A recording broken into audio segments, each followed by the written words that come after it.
এছায়াৰত NRC লিষ্টটো ব্যৱহাৰ কৰিব পাৰিব নাই এই কমেন্ট কোৱেশ্চনটো আপোনালোকৰ মনত বহুতৰে আছে লগতে এনআৰসি লিষ্টটো আপোনালোকে কেনেকৈ বৰ্তমান সময়ত ডাউনলোডিং কৰিব পাৰিব তো এই দুয়োটা বিষয় মই আপোনালোকক আজিৰ এই ভিডিঅ'ৰ জৰিয়তে ক্লিয়াৰ কৰি দিম যে আপোনালোকে এনআৰসি লিষ্টটো কেনেকৈ ডাউনলোডিং কৰিব পাৰিব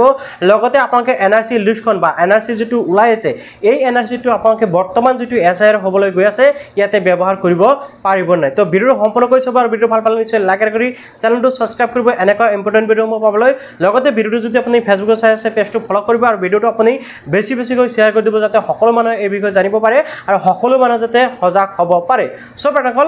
মানে এছআইআৰত এনআৰসি লিষ্টটো ব্যৱহাৰ কৰিব পাৰিব নাই হেয়া মই বুজাই দিম তাৰ আগতে মই আপোনাক ৰিকুৱেষ্ট কৰিছো যে আপোনালোকে এনআৰসি লিষ্টটো কেনেকৈ ডাউনলোডিং কৰিব পাৰিব এনআৰসিৰ লিষ্টখন ডাউনলোডিং কৰাৰ বাবে জাস্ট আপোনালোকে কি কৰিব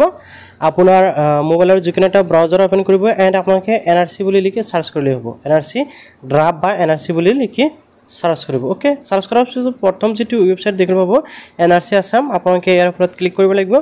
আৰু আপোনালোকৰ সুবিধাতে মই ভিডিওটো ডেসক্ৰিপচনৰ লিংক দি ৰাখিম আপোনালোকে এই লিংকত ক্লিক কৰিলে কিন্তু ডাইৰেক্ট এই ওয়েবসাইটলৈ আহি পাব এতিয়া চাওক আপোনালোকৰ সন্মুখত সেম এনেকৈ আহি যাব এতিয়া আপোনালোকে জাস্ট লিষ্টটো চেক কৰাৰ বাবে এই যেটো মানে অপচন দেখিছে ক্লিক হিয়াৰ আপোনালোকে যে ক্লিক হিয়াৰ দেখিছে এই ক্লিক হিয়াৰ অপচনত ক্লিক কৰিব ওকে ক্লিক হিয়াৰ অপচনত ক্লিক কৰাৰ লগে লগে আপোনালোকে দেখিবলৈ পাব এতে কিন্তু ARN নাম্বাৰ খুজিছে আৰু এই ক্যাপচাটো এবাকছত বাই আপোনালোকে সাৰ্চ অপচনত ক্লিক কৰাৰ লগে লগে আপোনাৰ লিষ্টটো আহি যাব এটা চাওক বহুতংক হয়তো নাজানে যে এই ARN নাম্বাৰটো কি ARN নাম্বাৰটো হল যেতে নেকি এনআৰসিৰ বাবে এপ্লিকেশন কৰা হৈছিল ফাৰ্স্ট টাইম তেতে কিন্তু এটা এপ্লিকেশন নাম্বাৰ দিছিল যেটোৰ নাম হল ARN নাম্বাৰ বা ARN বুলি কোৱা হয় আপোনালোকে এপ্লিকেশন নাম্বাৰ বুলি কয় আপোনালোকে এই নাম্বাৰটো ইয়াতে বহাব লাগিব তো মই ইয়াতে ARN নাম্বাৰটো বহাই দি আছো মই কিন্তু ইয়াতে অলৰেডি ARN নাম্বাৰ আৰু ক্যাপচাটো বহাই দিছো বহাই দিয়াৰ পিছত আপোনালোকে সাৰ্চ অপচনত ক্লিক কৰিব সাৰ্চ অপচনত ক্লিক কৰাৰ লগে লগে কিন্তু তলফালে আপোনালোকৰ এনেকৈ লিষ্টটো ওলাই আহিব আপোনালোকে নিশ্চয় দেখিছে এনেকৈ কিন্তু আপোনালোকৰ লিষ্টটো ওলাই যাব আপোনালোকৰ পৰিয়ালৰ যিসমূহ কি সদস্য আছে সকলো সদস্যৰ নাম কিন্তু ইয়াতে এনেকৈ আহি যাব সো আপোনালোকে এই লিষ্টটো এতিয়া যে ডাউনলোডিং কৰিব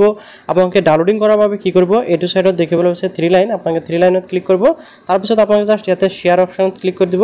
শেয়াৰ অপচনত ক্লিক কৰাৰ পিছত ইয়াতে আপোনালোকে দেখিছে প্ৰিন্ট অপচনত ক্লিক কৰিব এন্ড আপোনালোকে যেটো পিডিএফ অপচন দেখিছে ইয়াতে ক্লিক কৰিলে আপোনাৰ কিন্তু এই যেটো এনআৰসি এটো কিন্তু আপোনাৰ জাস্ট সেভ অপচন ক্লিক কৰিব আপোনাৰ কিন্তু এনআরসি টো সেভ হৈ গল নিশ্চয়কৈ দেখা পালে যে আপোনালোকে এনআরসি লিষ্টটো কেনেকৈ ডাউনলোডিং কৰিব পাৰিব এনআৰসি লিষ্টটো যদি আপোনাৰ ডাউনলোডিং কৰা নাই আপোনালোকে ডাউনলোডিং কৰি পিডিএফ কৰি ৰাখক প্ৰিন্ট আউট কৰি ৰাখক ভৱিষ্যতলৈ কিন্তু আপোনাৰ ইয়াৰ প্ৰয়োজন হ'ব যেনক এতিয়া আগবাঢ়িছো মূল বিষয়বস্তুলৈ আপোনালোকে যিসকলৰ মনত নেকি কোৱেশ্চন আছিল বা আপোনালোকে যিসকলে ভাবি আছিল যে এছআইআৰত এনআৰসি ড্ৰাফটখন বা এনআৰসি লিষ্টটো ব্যৱহাৰ কৰিব পাৰিম নে নাই তো এতিয়া তাৰ উত্তৰটো হল যে এছআইআৰলৈ যিখন নেকি জাননী জাৰি কৰা হৈছে বা যিখন নেকি নোটিফিকেশন দিয়া হৈছে যত নেকি 11টা ডকুমেন্টছৰ কথা উল্লেখ কৰা হৈছে এই 11টা ডকুমেন্টছৰ ভিতৰত কিন্তু এটা ডকুমেন্টছ হল এনআৰসি তালিকা গতিকে আপোনালোকে এনআৰসি তালিকাখন কিন্তু কি কৰিব পাৰিব এছআইআৰত ব্যৱহাৰ কৰিব পাৰিব আৰু এটা কিন্তু একচেপ্ট হ'ব 100% একচেপ্ট হ'ব ঠিক আছে কিয়নো এনআরসি কিন্তু ইমান সহজ কথা হোৱা নাই এনআৰসি